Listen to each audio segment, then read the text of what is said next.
নমস্কাৰ আজি হৈছে 8 ছেপ্টেম্বৰ আৰু 8 ছেপ্টেম্বৰ কেইবাটা গুৰুত্বপূৰ্ণ খবৰ লৈছো যদি ভিডিঅ চাই ভাল লাগে তেনে লাইক কমেন্ট এণ্ড সাবস্ক্ৰাইব এটা কৰি দিব গাইজ প্ৰথম খবৰটো হৈছে যে আইফোন 17 সিৰিজ এতিয়া ভাৰতত লঞ্চ কৰা হ'ব 9 ছেপ্টেম্বৰ তাৰিখে ভাৰতৰ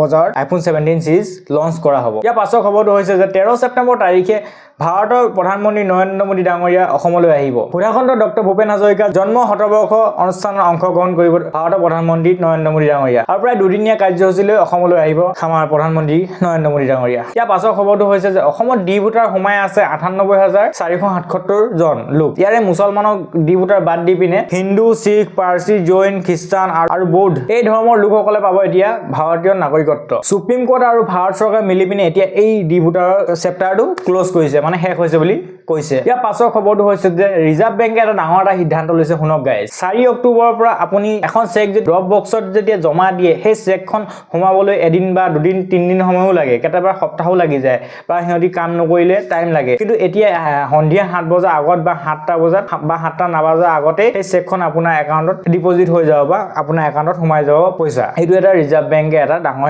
সিদ্ধান্ত এটা লৈছে নহলে বহুত লাফৰাবাজি হয় বা বহুত টাইম লাগে এইটো এটা ৰিজাৰ্ভ বেংকে এটা ভাল পদক্ষেপ লৈছে বুলি মই ভাবো আপোনাৰ মতামত কমেন্ট বক্সত কমেন্ট এটা কৰি জনাব ইয়াৰ পাছৰ খবৰটো হৈছে যে অসমত এতিয়া আকৌ বস্তুৰ দাম বাঢ়িছে গাখীৰৰ লিটাৰত 5 বা 10 টকা পৰ্যন্ত দাম বাঢ়িছে কণীৰ প্লেটত 30 টকা পৰ্যন্ত দাম বাঢ়িছে আৰু মিঠাতেলৰ লিটাৰত প্ৰায় 30 টকা পৰ্যন্ত দাম বাঢ়িছে আপুনি কি ভাবে কমেন্ট বক্সত কমেন্ট এটা কৰি জনাব যে আকৌ দাম বাঢ়িছে হেল্ল গাইজ আজি ইমানে নিউজ ভিডিঅ' কভাৰ কৰিছো যদি ভিডিঅ' চাই ভাল লাগিলে তেনে লাইক কমেন্ট এণ্ড সাবস্ক্ৰাইব এটা কৰি দিব ভিডিঅ'টো চোৱাৰ বাবে ধন্যবাদ